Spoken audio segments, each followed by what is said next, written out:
Bonjour, je suis Sophie. Aujourd'hui, je vais vous lire l'histoire de Camille, intitulée ainsi. Maman m'a envoyé une liste de cadeaux pour leur 40e anniversaire de mariage, un voyage à 15 000 €, une nouvelle voiture et des boucles d'oreilles en diamant. Je lui ai demandé de choisir une seule chose. Tu es ridicule.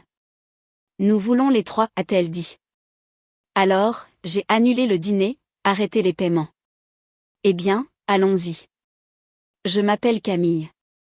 J'ai 38 ans et je possède une entreprise d'antiquités plutôt prospère. Cela n'a pas toujours été le cas, cependant. J'ai démarré l'entreprise il y a des années avec mon ex-mari, mais nous avons divorcé il y a 3 ans et avons dû tout partager à 50-50e. Cela aurait pu être la fin de l'histoire, mais au lieu de laisser le divorce détruire ce que nous avions construit, je me suis lancée à corps perdu dans le développement de ma moitié d'entreprise. Ces 3 années après le divorce ont été difficiles, mais elles ont aussi été la meilleure chose qui soit arrivée à ma carrière. J'ai étendu mes ventes en ligne, commencé à me rendre à des ventes aux enchères dans 3 départements différents, et bâti une clientèle de collectionneurs sérieux.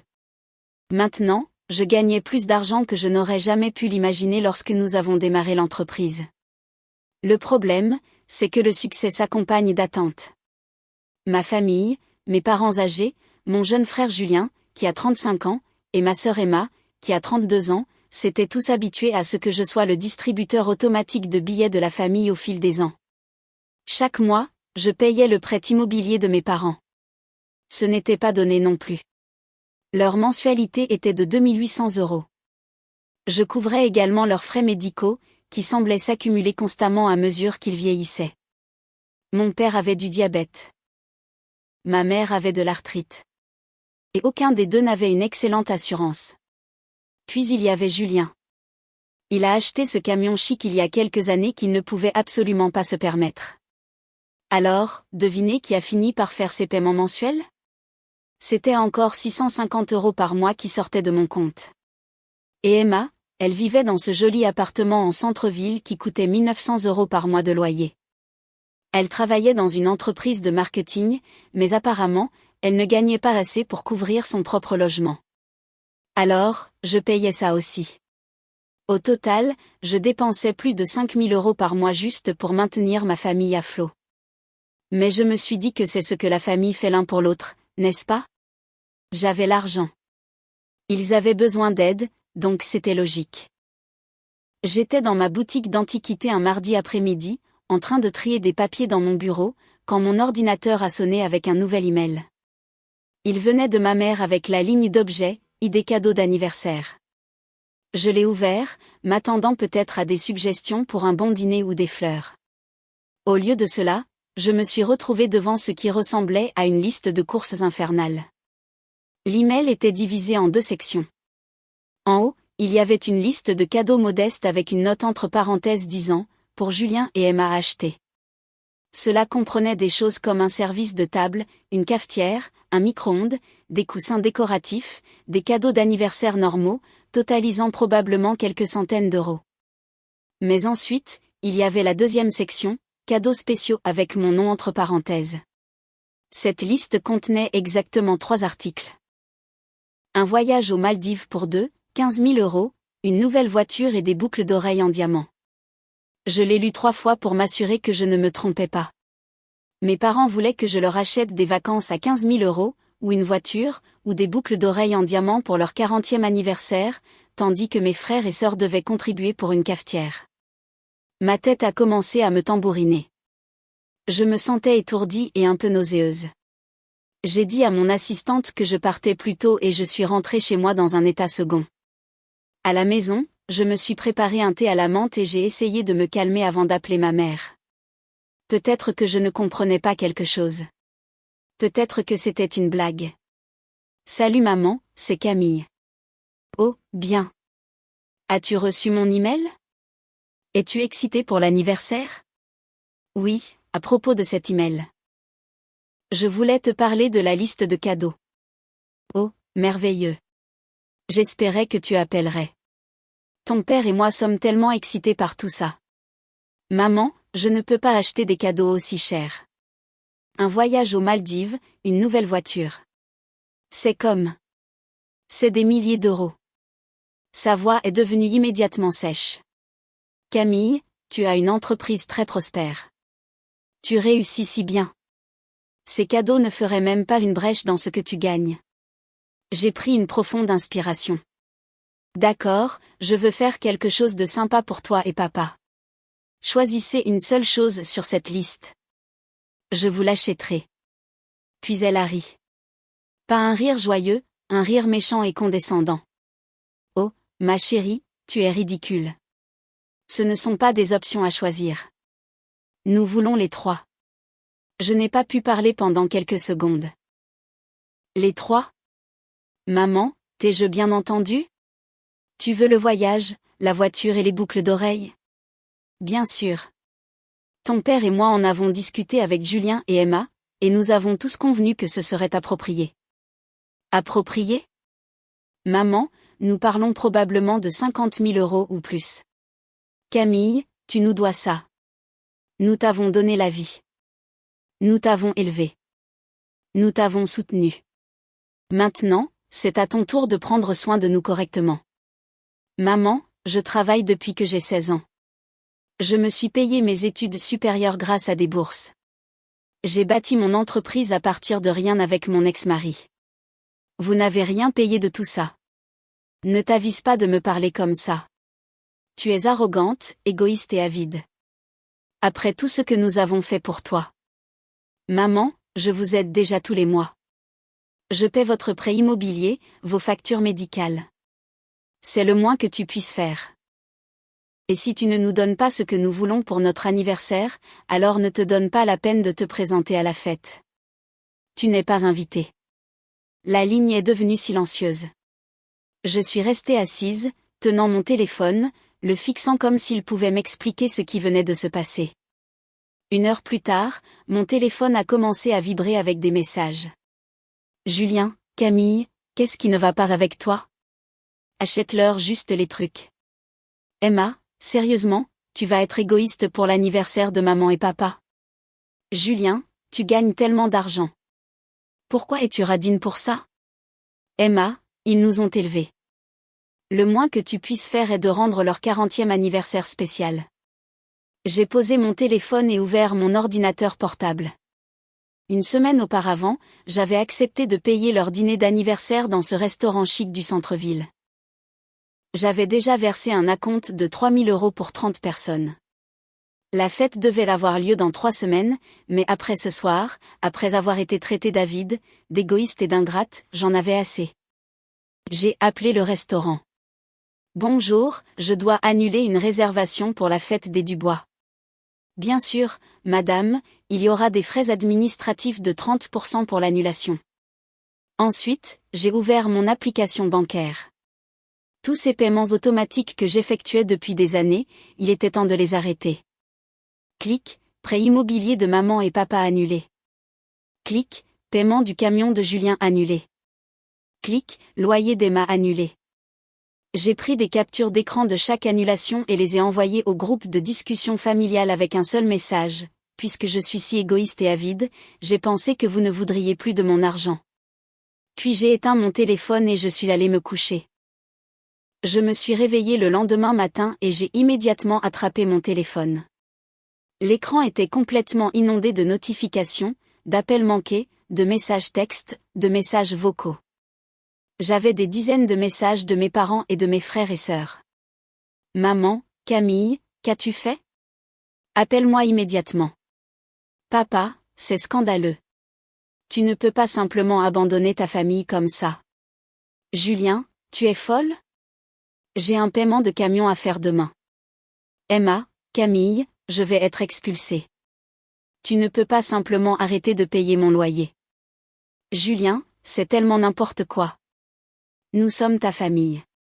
Emma, maman pleure. Papa a des douleurs thoraciques. Es-tu heureuse maintenant? Les messages continuaient, devenant de plus en plus frénétiques au fur et à mesure que la nuit avançait. Mais je ne me sentais pas mal à ce sujet. Au contraire, je me sentais soulagée. Pour la première fois depuis des années, je ne m'inquiétais pas des factures de tout le monde. Je me suis fait un café et je me suis préparé pour le travail comme n'importe quel jour normal. Mais vers 10 heures du matin, j'ai entendu de forts coups à ma porte d'entrée. Camille, ouvre. Nous devons parler. C'était la voix de ma mère. J'ai regardé par la fenêtre et je les ai tous vus, maman, papa, Julien et Emma, debout sur mon porche, l'air contrarié et désespéré. Je ne veux pas vous parler, ai-je crié à travers la porte.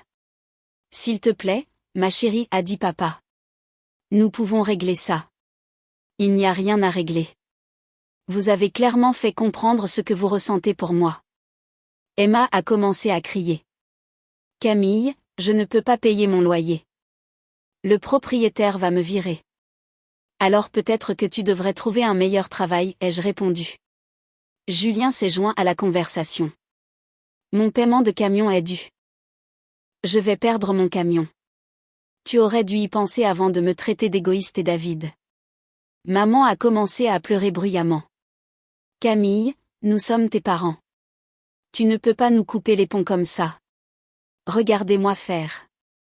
Je suis montée à l'étage, j'ai mis de la musique et j'ai essayé de me concentrer sur mes emails professionnels. Ils ont continué à frapper et à supplier pendant environ 1 heure avant de finalement abandonner et de partir. Les jours suivants furent calmes. Je suis allée au travail, j'ai traité avec les clients, j'ai organisé l'inventaire. C'était étrange de ne plus avoir à me soucier de savoir si ma famille avait besoin d'argent pour telle ou telle urgence. Étrange, mais bon. Puis, le vendredi, j'étais dans mon bureau à la boutique d'antiquités quand mon assistante a frappé à la porte. Camille, vos parents sont là. Ils veulent vous parler. J'ai soupiré. Je ne voulais pas qu'il fasse une scène devant les clients, alors je lui ai dit de les envoyer dans mon bureau. Maman et papa sont entrés, l'air fatigué et abattu. Les yeux de maman étaient rouges comme si elle avait pleuré. Pouvons-nous nous asseoir, a demandé papa. J'ai fait un geste vers les chaises en face de mon bureau. Faites vite. J'ai du travail. Maman a immédiatement recommencé à pleurer. Camille, nous avons eu tort de demander tous ces cadeaux chers. Nous en avons discuté et nous avons décidé que nous serions heureux avec une seule chose. Soit le voyage aux Maldives, soit une nouvelle voiture, soit les boucles d'oreilles en diamant. Choisissez en juste une. Je les ai regardés un instant, puis j'ai commencé à rire. Je ne pouvais pas m'en empêcher. Toute la situation était si ridicule que j'ai ri jusqu'à en avoir les larmes aux yeux. Ils m'ont regardé comme si j'avais perdu la tête. Qu'est-ce qui est si drôle, a demandé papa. J'ai essuyé mes yeux et j'ai essayé de reprendre mon souffle. Vous ne comprenez toujours pas, n'est-ce pas? Je ne vous achète rien. Pas de voyage, pas de voiture, pas de boucle d'oreille. Rien. Maman a porté la main à sa poitrine de façon dramatique. Tu me brises le cœur, Camille. Maman, j'ai payé vos factures médicales pendant des années. Je sais qu'il n'y a rien de mal avec votre cœur, mais vous êtes mes parents et je vous ai soutenu pendant des années alors que vous le preniez complètement pour acquis. J'en ai assez. Et le dîner d'anniversaire, a demandé papa. J'ai annulé la réservation du restaurant. Vous pouvez organiser votre propre fête. Maman a halté.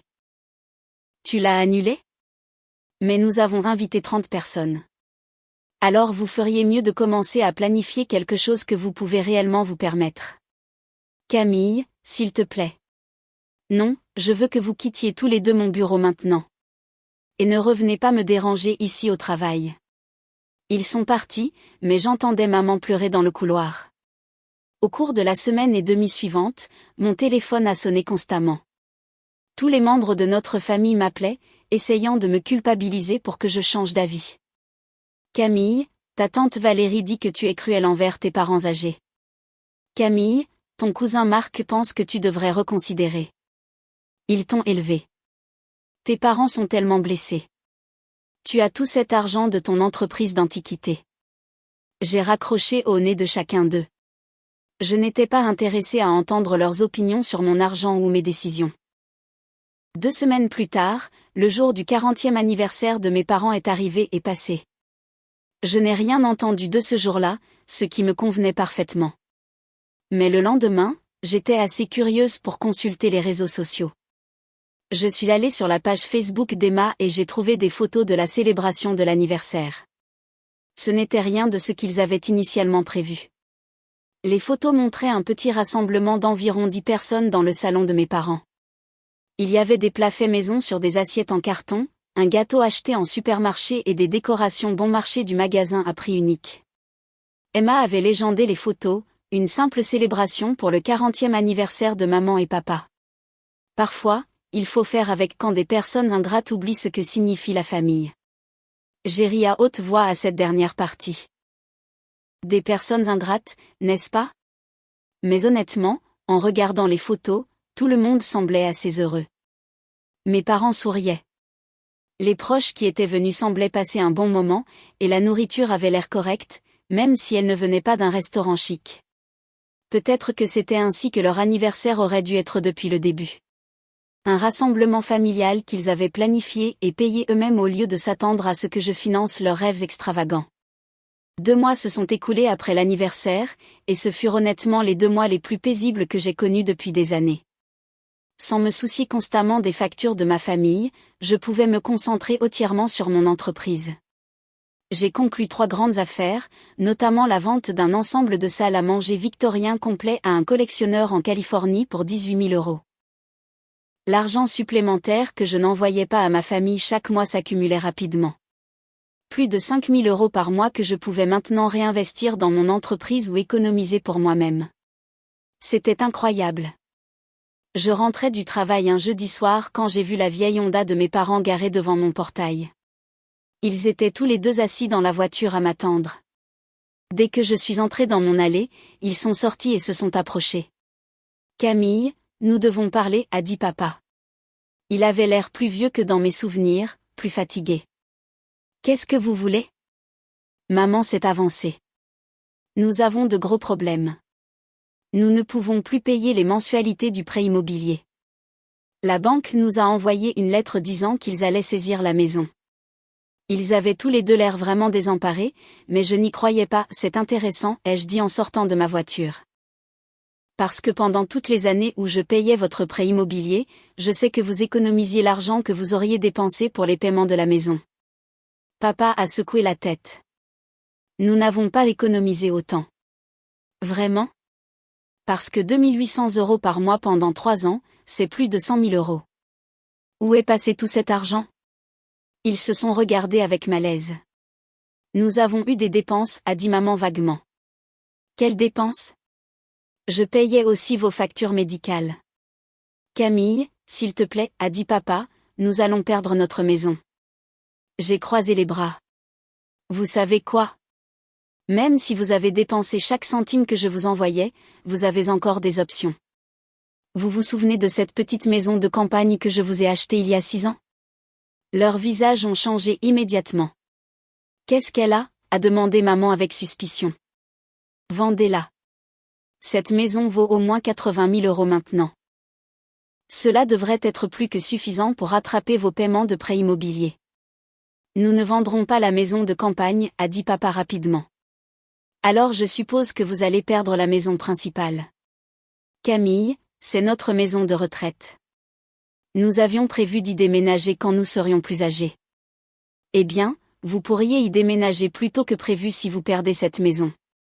Maman a recommencé à s'énerver. Tu ne peux pas nous laisser devenir sans abri. Je ne vous laisse rien faire.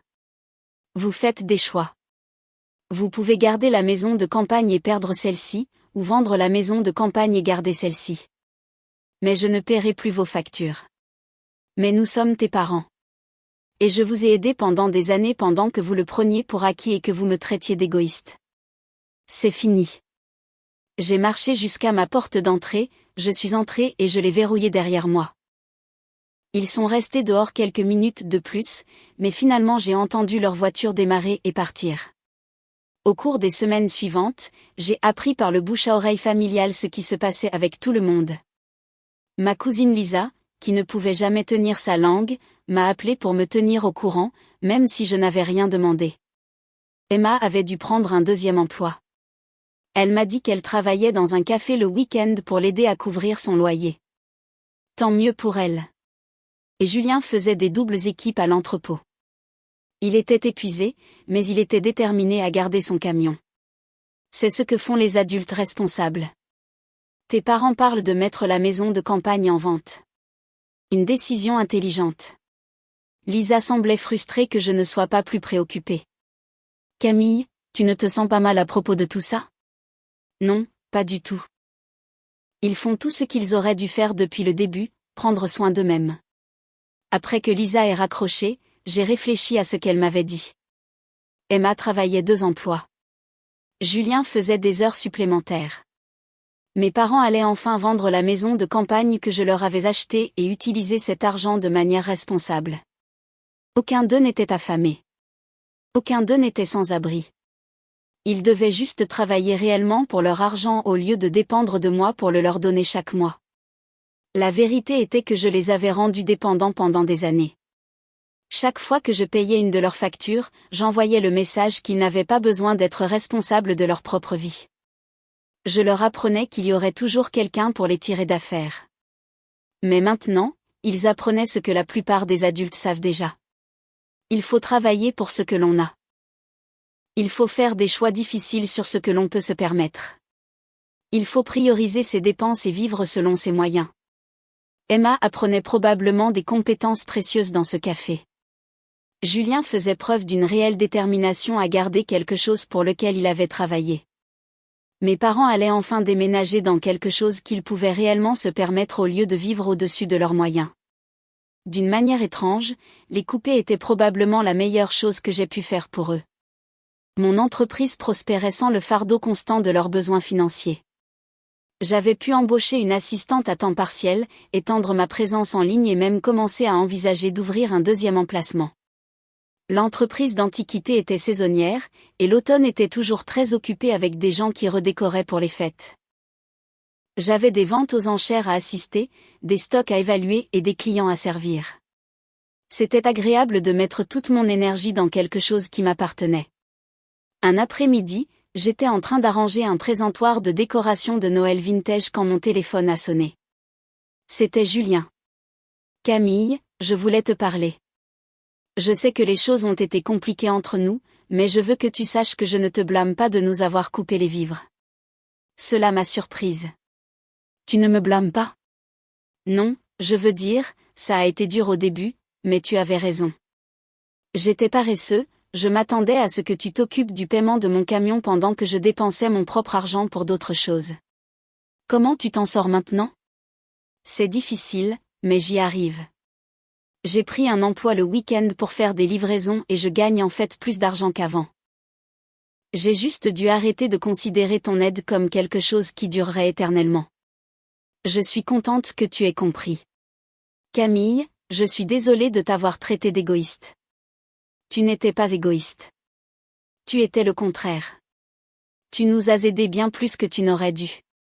Après qu'il ait raccroché, j'ai ressenti quelque chose d'inattendu. De la fierté. Pas seulement en moi-même pour avoir fixé des limites, mais en Julien pour s'être ressaisi et avoir pris ses responsabilités. Peut-être que tout ce gâchis allait finalement mieux se passer que je ne l'avais espéré. Peut-être que ma famille allait enfin apprendre à se débrouiller seule. Et peut-être que je pourrais me concentrer sur la construction de la vie que je voulais sans me soucier constamment des problèmes de tout le monde. L'appel téléphonique de Julien a été la première vraie conversation que j'ai eue avec un membre de ma famille depuis le désastre de l'anniversaire. Cela m'a donné l'espoir que peut-être tout le monde n'allait pas me tenir rigueur pour toujours. Quelques semaines plus tard, j'ai appris par Lisa que mes parents avaient effectivement vendu la maison de campagne. Ils en ont tiré 85 000 €, ce qui était plus que suffisant pour rattraper leur prêt immobilier et avoir un peu d'argent en trop. Ils n'étaient plus en danger de perdre leur maison principale. Emma travaillait toujours ses 2 emplois, mais apparemment, elle s'en sortait bien. Lisa a mentionné qu'Emma avait même obtenu une promotion à son emploi principal et gagnait maintenant plus d'argent que lorsque je payais son loyer. À mesure que l'automne laissait place à l'hiver, mon entreprise a connu son rush des fêtes. Décembre était toujours mon mois le plus chargé, avec des gens à la recherche de pièces vintage uniques pour des cadeaux ou voulant redécorer pour les fêtes de Noël. Je travaillais de longues journées mais j'adorais chaque minute. J'avais également commencé à envisager sérieusement ce deuxième emplacement. Il y avait une vitrine parfaite disponible dans le quartier historique du centre-ville. Et avec tout l'argent que j'avais économisé en ne soutenant pas ma famille, j'avais en fait assez pour un acompte substantiel. Un soir de la mi-décembre, j'étais tard au magasin pour faire l'inventaire quand j'ai entendu quelqu'un frapper à la porte d'entrée. Nous étions fermés, mais j'ai pu voir à travers la fenêtre que c'était Emma. J'ai déverrouillé la porte et l'ai laissée entrer. « Salut Camille. J'espère que ça ne te dérange pas que je sois passée. »« Bien sûr. Qu'y a-t-il » Elle a regardé autour du magasin, admirant toutes les décorations de Noël et les nouveaux stocks que j'avais ajoutés. « Je voulais te parler de quelque chose, de tout ce qui s'est passé. » Je lui ai fait signe de s'asseoir dans l'une des chaises vintage que j'avais à vendre. « Je sais que nous t'avons tous traité horriblement, a-t-elle commencé. L'histoire de l'anniversaire était folle.